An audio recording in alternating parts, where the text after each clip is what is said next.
Indian history का ये first lecture होने वाला है हमारा। तो देखो, हिस्ट्री जो है ना, वैसे हमने अपने कन्वीनियंस के लिए 3 पार्ट्स में डिवाइड करके रखी हुई है। एंशियंट, मिडिवल और मॉडर्न। मीडियन और मॉडर्न फिर भी इंटरेस्टिंग है।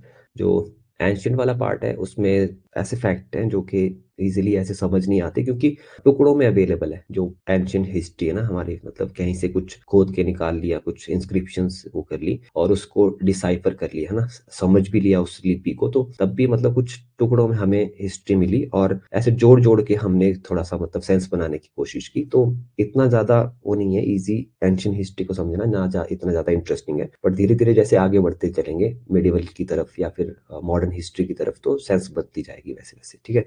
तो देखो, इतिहास भी मतलब एक तरीके की साइंस ही समझ लो आप। जो भी चीजें हम खोद के निकालते हैं, आर्कियोलॉजिकल जो एविडेंस होते हैं, तो उसके ऊपर कुछ ना कुछ स्क्रिप्ट में कुछ लिखा था उस टाइम के राजाओं ने, है ना, या उस टाइम के लोगों ने जो भी मतलब ताम्र पत्र वगैरह बनाए, उसके ऊपर कुछ अपनी स्क्रिप्ट में लिखा। तो उसको हिस्टोरियंस ने खोद के निकाला, उनको समझा जितना उनको समझ आ सकता था, और वहां से फिर हिस्ट्री को रिक्रिएट करने की कोशिश की। तो ये भी एक तरीके की साइंस ही मान लो आप। तो जो भी एंशियंट हिस्ट्री है उसके सबूत हमें कहाँ से मिले, कैसे पता चला कि इस टाइम पे ऐसा होता था या ऐसा होता था। तो बहुत सारे हमारे पास सोर्सेस होते हैं, आगे इनको डिटेल में पढ़ते हैं। सबसे पहले देखो, इंडियन हिस्ट्री पढ़ रहे हैं, इंडिया नाम कहाँ से आया, इसके ऊपर बहुत से लोग डिबेट करते रहते हैं। बीजेपी जो है मतलब इसको आरएसएस एक मुद्दा बनाना चाहती है कि इंडिया जो है वो अंग्रेजों का नाम दिया हुआ है और भारतवर्ष हमारा नाम है। तो देखो, ऐसा कुछ नहीं है। ये जो एरिया था, इंडिया नाम ही था शुरुआत में, हालांकि मतलब गलती से ये नाम पड़ा था मिसप्रोनाउंसिएशन की वजह से। तो देखो, इंडिया जिसको भारत हिंदुस्तान आर्यव्रत भी बोलते हैं, इंडिया नाम जो है ये इंडस रिवर से आया, सिंधु नदी से। तो एक राजा थे पर्शियन किंग डेरियस वन, तो 518 बीसी में उन्होंने जो इंडिया वाला एरिया, इंडस रीजन जो है, उस पे कब्जा किया और उस रीजन को नाम दिया सिंधु घाटी, या फिर मतलब पर्शियन लोग जो थे वो सिंधु स जो शब्द है उसको प्रोनाउंस नहीं कर पाते थे, तो सिंधु का उन्होंने प्रोनाउंस कर दिया हिंदू, ठीक है। तो वहीं से हिंदुस्तान बन गया, इंडस से इंडिया बन गया, और सिंधु को मिस प्रोनाउंस करके हिंदू, तो वहीं से हिंदुस्तान बन गया, ठीक है। भारत शब्द कहाँ से आया था, तो भारत जो है वो वैसे ऋग्वेद में मेंशन किया गया है। भारत यूज किया जाता है वैसे एक ट्राइब के लिए। अब भारत को एक और चीज के साथ भी रिलेट किया जाता है, भरता के साथ, ठीक है। भरत उस टाइम के एक राजा हुआ करते थे इस प्रोविंस के। भरत डायनेस्टी जो थी उस टाइम की, उसके फाउंडर भी माने जाते हैं ये, जो कि पांडवों और कौरवों के पूर्वज थे। तो वहां से भी मतलब इस चीज को रिलेट किया जाता है। भरत यानी कि भारत का राज्य, एक भरत उससे रिलेट किया जाता है, और भारत ऋग्वेद में मेंशन है जो कि एक ट्राइब को, एक कबीले को मतलब डिनोट करता था। तो ये कुछ वहां से चीजें थोड़ी बहुत मिलती जुलती हैं। अब इसके बहुत सारे कंक्लूजन लोग निकाल लेते हैं, वो उनके ऊपर है। तो यहाँ से भारत शब्द जो हमने लिया था, ऐसे कुछ वो नहीं है कि भारत ही पहले नाम था, इंडिया फॉरेनर्स का दिया हुआ है, ठीक है। फिर ईरानियन हिस्टोरियन आए, अबू रायल अल बिरूनी, तो उन्होंने इस नदी को सिंध नाम दिया, और इस नदी के आसपास रहने वाले लोगों को नाम दिया उन्होंने हिंदूस। तो पहली बार हिंदूस शब्द जो है ना, लोगों को हिंदू बोलना, ये अल बिरूनी ने स्टार्ट किया था 11th सेंचुरी में, ठीक है। सिंध नाम या हिंदू नाम जो है वो इन्होंने वो किया था। अब देखो, हिस्ट्री, एंशियंट हिस्ट्री के सोर्सेज हमारे पास 3 टाइप के हैं। सबसे पहले लिटरेरी सोर्सेज, किताबें वगैरह, ग्रंथ वगैरह जो हमें मिले, वो रिलीजियस थे, ठीक है। रिलीजियस, सेक्युलर लिटरेचर, संगम लिटरेचर, ठीक है। रिलीजियस में हमारे पास ये ब्राह्मण वैदिक लिटरेचर जो आ गया, ब्राह्मण आगे, अरण्यक आगे, वेद आगे, उपवेद आगे, ठीक है। ये आगे फिर बुद्धिस्ट लिटरेचर, यहाँ पे त्रिपिटक हो गया, जातक, पाली, ये सारे आगे टेक्स्ट थोड़ा थोड़ा पढ़ेंगे हम, ज्यादा डिटेल में नहीं जाएंगे, क्योंकि डायरेक्ट क्वेश्चन पूछ जाते हैं कि ये जो ये कंसेप्ट किसने दिया था, ये बुक किसने लिखी, तो ज्यादा डिटेल में नहीं जाएंगे, ठीक है। जैन लिटरेचर से हमें थोड़ा इतिहास डिराइव करने का वो मिलता है। फिर संगम लिटरेचर से भी हम कुछ पोर्शन जो है ना एंशियंट हिस्ट्री का, वो यहाँ से हम डिराइव करते हैं। सेक्युलर लिटरेचर भी आते हैं, जैसे अर्थशास्त्र हो गया, कौटिल्य ने जो लिखा था, अष्टध्यायी होगी पाणिनि की, राजतरंगिणी होगी, रामचरित होगी, महाभारत, या और जो मतलब वह ग्रंथ है, यहाँ से थोड़ा थोड़ा हम जो हिस्ट्री ड्राइव करते हैं। हालांकि हिस्ट्री से इनका कुछ लेना देना नहीं है। ये जो महाभारत वगैरह थे, ये हाइपोथेटिकल है, ठीक है, माइथोलॉजीज इनको बोलते हैं। इनका वास्तविक उसके साथ कुछ लेना देना नहीं है। कुछ इंसिडेंट हो सकते हैं, कुछ जगह हो सकती है जो इन्होंने मतलब एक्चुअल इंडिया से ली हुई है, कि जैसे कुरुक्षेत्र का वो ले लिया है ना, तो कुरुक्षेत्र आज भी एग्जिस्ट करता है, तो कुछ उन्होंने रियलिटी के साथ जोड़ने की कोशिश की। बट बहुत से लोग इसको ना मतलब अंधविश्वास के साथ जोड़ लेते हैं कि ऐसा सच में हुआ होगा, उस टाइम पे विमान उड़ते थे, हमें सब कुछ पता था। तो ये सारे मतलब अंधविश्वास है। हिस्ट्री जो मतलब एक रैशनल थिंकिंग रख के जो मतलब स्टडी करनी चाहिए, ना कि जो भी लिखा है ग्रंथों में वो सब कुछ सही होगा। अपना दिमाग यूज करो। खैर ये तो डिबेटेबल चीजें हैं, इनको साइड में रखते हैं, फिलहाल अपने टॉपिक पे आते हैं। आर्कियोलॉजिकल सोर्सेज आते हैं। आर्कियोलॉजिकल सोर्सेज में हमारे पेंटिंग्स होगी, मूर्तियां होगी, ये यहाँ से हमें कुछ बहुत सारी चीजें ड्राइव करने को मिलती हैं। कुछ आर्टिकल्स हो गए एक्सकवेशन से जो मिले, उसमें मोहनजोदारो से या फिर हड़प्पा से, सिंधु घाटी से बहुत सारे हमें ऐसे वो आर्टिकल्स मिले हैं। कॉइन्स हो गए, गुप्तास ने कॉइन जारी किए, ठीक है, कनिष्क ने अपने सिक्के जारी किए, इंडो ग्रीक्स ने जारी किए। तो उनके हर उसमें सिक्कों में कुछ ना कुछ चीजें चिन्हित होती थी, जिससे उस टाइम के बारे में हमें कुछ जानने का मौका मिलता है ना। मॉन्यूमेंट्स हो गए, इंस्क्रिप्शंस हो गई, यहाँ से भी बहुत कुछ हमें एविडेंस मिलते हैं जिससे हम हिस्ट्री रिक्रिएट करते हैं। फिर कुछ फॉरेनर्स आए है ना, ग्रीक ऑथर्स आए, चाइनीज आए, मोहम्मडन्स आए, वो आए यहाँ पे और राजाओं के दरबार में रहे। उन्होंने यहाँ के रीति रिवाज और कल्चर को समझा, और जितना समझा उतने अपने उसमें लिखा। तो वहीं से हम फिर कुछ हिस्ट्री रिक्रिएट करते हैं, ठीक है। तो हिस्ट्री जो है ना, हमने यहाँ पे 3 हिस्सों में डिवाइड की है। एंशियंट, मिडिवल और मॉडर्न को छोड़ दो। शुरुआत में एंशियंट को हमने 3 पार्ट में डिवाइड किया है, एक प्री हिस्ट्री, एक प्रोटो हिस्ट्री और एक हिस्टोरिक पीरियड, ठीक है।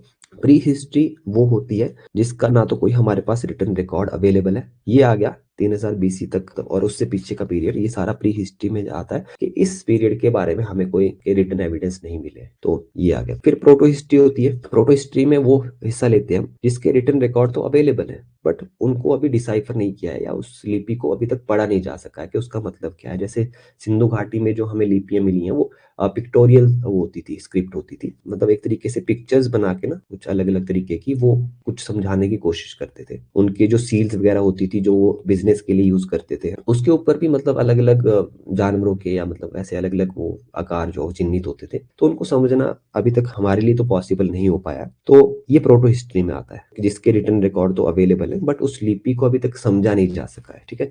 तो 3000 बीसी से लेकर 600 बीसी तक का पीरियड ये प्रोटो हिस्ट्री में आता है।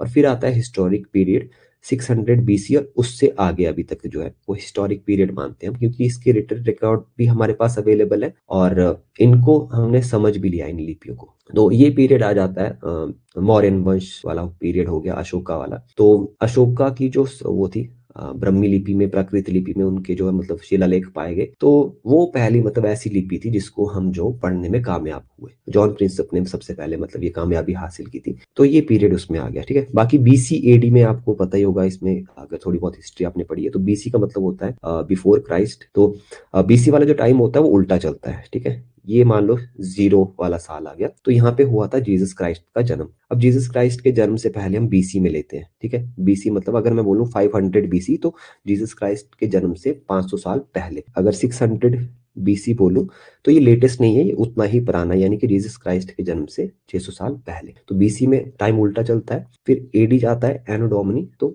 वो सीधा चलेगा। अब 0 के बाद पहला साल आ गया, दूसरा साल आ गया, तो जीसस क्राइस्ट के जन्म के बाद इस तरीके से कैलेंडर चलता है, ठीक है। ग्रेगोरियन कैलेंडर बोलते हैं। बाकी आगे और भी जो मतलब हम इंडियन उसमें यूज करते हैं ना, उनको भी आगे पढ़ेंगे। विक्रम संवत के हिसाब से जो चलता है, या फिर मोहम्मदन कैलेंडर जो होता है उसके हिसाब से क्या क्या डेट होती है, क्या क्या इनके बीच में रिलेशन है, वो कई बार पूछ लेते हैं कब ये चीजें जो है, कब ये दौर स्टार्ट हुआ था, ठीक है। तो आगे पढ़ेंगे इसको। अब देखो आर्कियोलॉजिकल सोर्सेज हमारे पास आगे, इंस्क्रिप्शन, करेंसीज है ना, मुद्राएं जो उस टाइम पे सिक्के वगैरह जारी हुए, मॉन्यूमेंट्स हो गया, इमारतें वगैरह, स्कल्पचर हो गया, मूर्तियां वगैरह हो गई, पेंटिंग्स हो गए, और जो रिमेन्स यानी कि अवशेष जो हमने फाइंड किए हैं खोद के, जैसे हड़प्पा संस्कृति होगी, सिंधु घाटी सभ्यता होगी, ये सारे, ठीक है। तो इंस्क्रिप्शन क्या होते हैं, शिलालेख या अभिलेख बोलते हैं इनको।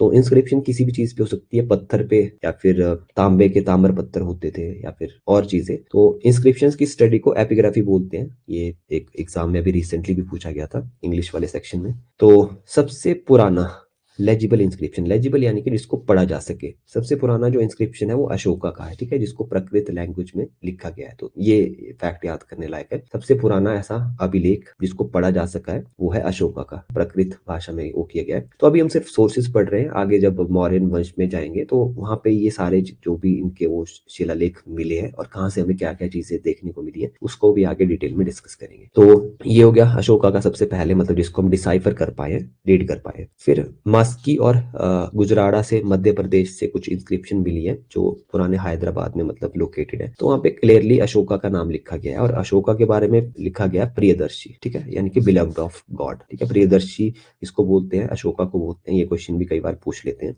फिर मोस्ट ऑफ द इंस्क्रिप्शन जो थी अशोका की वो ब्राह्मी लिपि में लिखी गई थी, कुछ खरोष्टी लिपि में भी थी, ठीक है। नॉर्थ वेस्टर्न साइड जब जाएंगे तो वहां पे अशोका ने जो मतलब इंस्क्रिप्शन बनाई, अपनी शिलालेख बनाए, तो वो खरोष्टी लिपि में थे। बाकी most of them were from Brahmi script. फिर ग्रीक और अरामिक स्क्रिप्ट भी देखने को मिली हमें अशोका की इंस्क्रिप्शन पे। जो पाकिस्तान अफगानिस्तान वाला प्रोविंस है, अशोका का एम्पायर बहुत बड़ा फैला हुआ था उस टाइम पे। तो पाकिस्तान अफगानिस्तान की तरफ जब हम जाते हैं, वहां पे जब इंस्क्रिप्शन मिली तो वो उसमें ग्रीक और अरामिक स्क्रिप्ट हमें देखने को मिली। फिर the credit for excavating pre Aryan past, pre Aryan यानी कि आर्यों के आने से पहले हड़प्पा वाला जो दौर था, सिंधु घाटी सभ्यता वाला दौर, तो उसको खोद के निकालने का श्रेय किसको जाता है? सर विलियम जोन्स को, जो एशियाटिक बंगाल सोसाइटी के जो उस टाइम पे मेंबर हुआ करते थे। 1 जनवरी 1784 में ये सोसाइटी जो एस्टेब्लिश हुई थी। फिर जैसे कि मैंने बोला, जेम्स प्रिंसेप, ये जो है अशोक की जो ब्रह्मी लिपि में इंस्क्रिप्शंस लिखी हुई थी उसको डिसाइफर करने में ये इनको सक्सेस मिली। तो जॉन प्रिंसेप भी ये सेक्रेटरी थे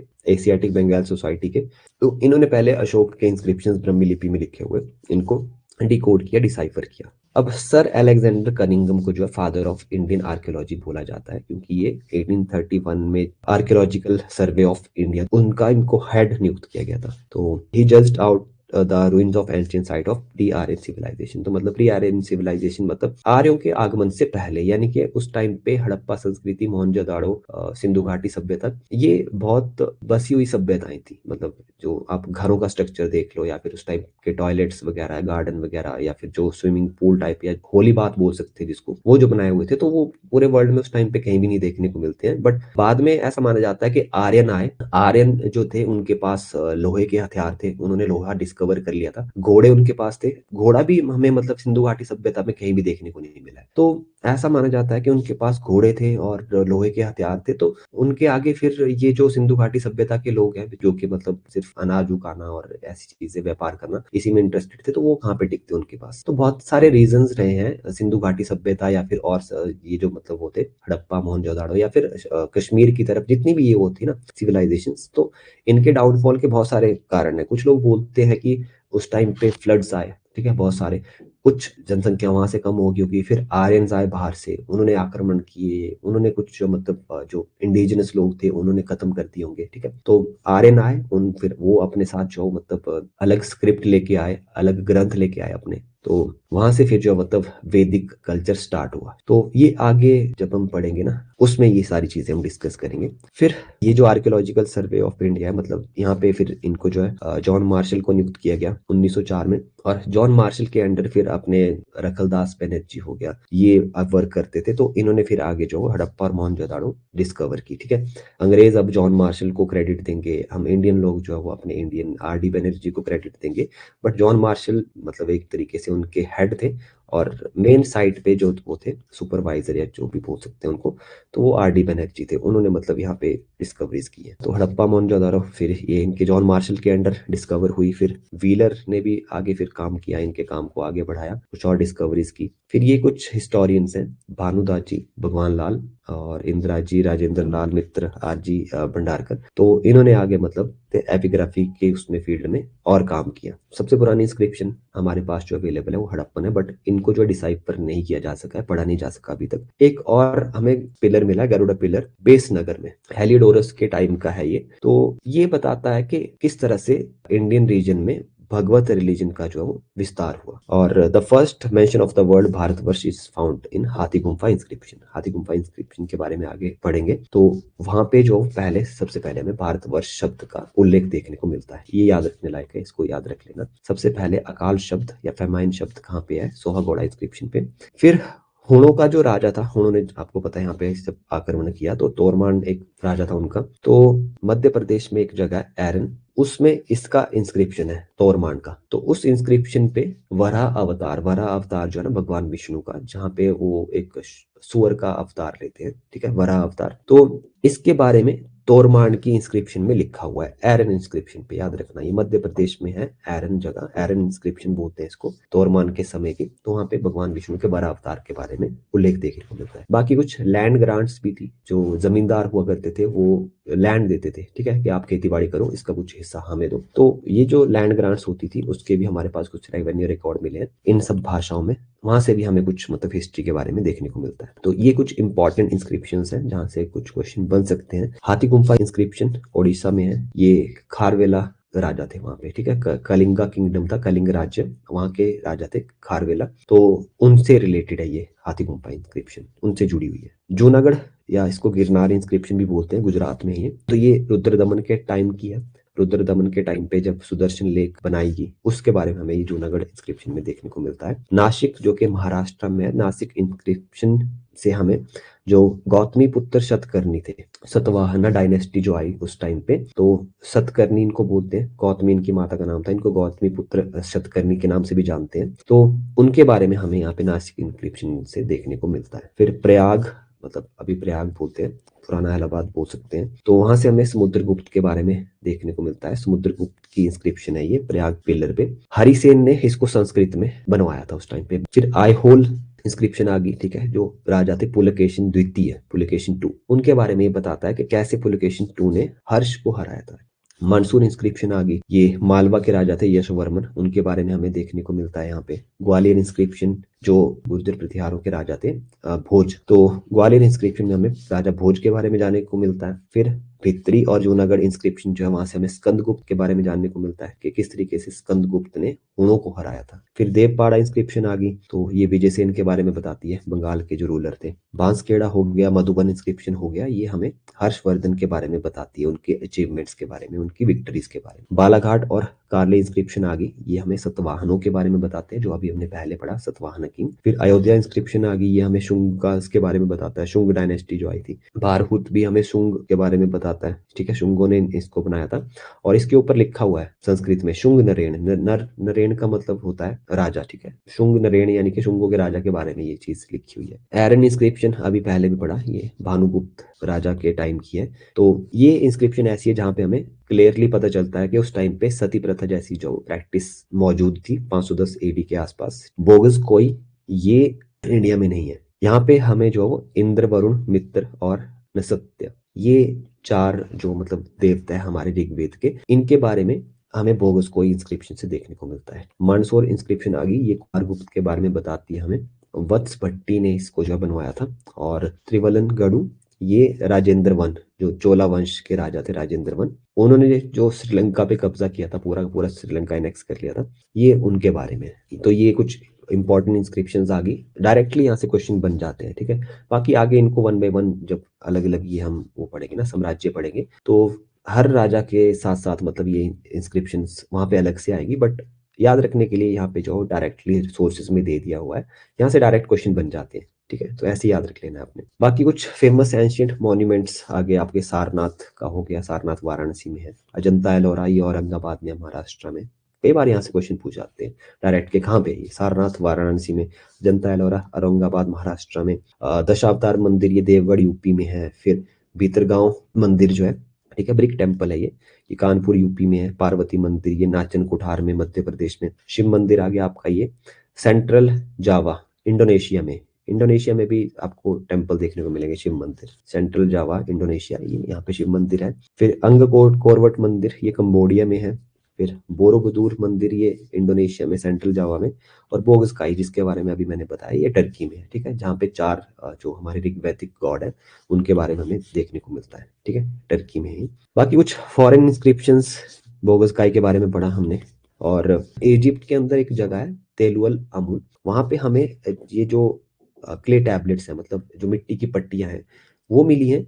उसके ऊपर बेबीलोनिया के जो राजा है उनका नाम लिखा हुआ है। और हैरानी की बात है कि इन राजाओं का नाम जो है ना, जो इंडिया के अंदर जो आर्यन रूलर्स आए या ईरान के अंदर जो आर्यन रूलर्स आए, उनके नाम के साथ बहुत मेल खाते हैं। तो पर्सिपोलिस और बेस्तून की जो शिलालेख हैं, उनसे हमें पता चलता है कि डेरियस राजा ने इंडस रिवर या इंडस वैली के ऊपर कब्जा किया। ठीक है, ये हमने शुरुआत में भी पढ़ा। ठीक है, जहाँ से मतलब इंडिया नाम पड़ा या सिंधु या हिंदू नाम पड़ा, तो ये इन इंस्क्रिप्शन से हमें पता चलता है। तो कुछ करेंसीज आती हैं। अब करेंसीज के बारे में थोड़ा सा पढ़ेंगे, फिर कुछ रिमेन्स वगैरह थोड़े बहुत चीजें, फिर वेदों के बारे में पढ़ेंगे। वेदों से कई बार क्वेश्चन पूछते हैं। ऋग्वेद हो गया, ऋग्वेद से कई बार क्वेश्चन आ चुका है कि कौन सा मंडल है जहाँ से मतलब पुरुष सूक्त लिया गया है, या फिर जो ये शूद्र शब्द है ये कहाँ पे लिखा हुआ था, गायत्री मंत्र कौन से उससे मंडल से लिया गया है। कुछ बहुत इंपॉर्टेंट फैक्ट्स हैं जो वेदों से पूछे जाते हैं। फिर आगे अरण्यक हो गए, उपवेद हो गए, वेदों के भी आगे उपवेद है, आयुर्वेद कौन से वेद से रिलेटेड है, ऐसे ऐसे क्वेश्चन कई बार पूछ लेते हैं। तो आगे अब जो है वो फैक्चुअल इन्फॉर्मेशन पे मैं ज्यादा फोकस करूंगा।